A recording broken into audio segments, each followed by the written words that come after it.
आणि लोकसभा निवडणुकीमध्ये शिंदे गट आणि अजित पवार गट भाजपच्या चिन्हावर लढतील असा दावा संजय राऊत यांनी केलाय। त्यावर आम्ही धनुष्यबाणाच्या चिन्हावरच लढणार असं शिरसाट यांनी म्हटलंय।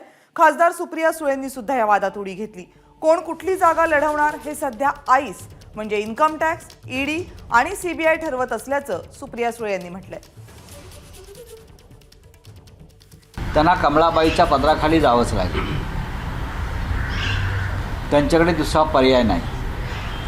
हे शिवसेना वगैरे आमची सगळं झूट आहे, त्यांचं ही नौटंकी आहे। या नौटंकीची स्क्रिप्ट दिल्लीतून भारतीय जनता पक्षाच्या नेत्यांनी लिहिलेली आहे।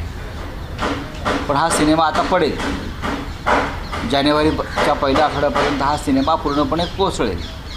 तेव्हा त्यांना तुम्ही म्हणताय, आमची तीच भूमिका आहे की त्यांना कमळामध्येच विलीन व्हावं लागेल आणि कमळावरचे भुंगे म्हणून त्यांना भूभू करत फिरावं लागेल कमळाभोवती। स्वाभिमान वगैरे सगळं त्यांचे शब्द, अभिमान, स्वाभिमान, हिंदुत्व हे झूट आहे।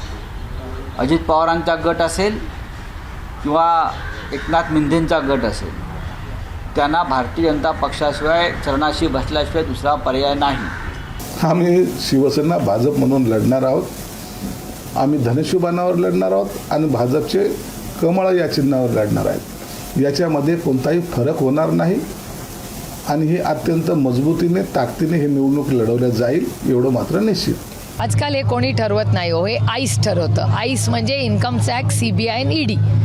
आता हे आईसवाले आहेत ना, तेच ठरवतात कोण कुठल्या चिन्हावर लढणार, कारण का लोकशाही राहिलीच नाही अशीच परिस्थिती आहे।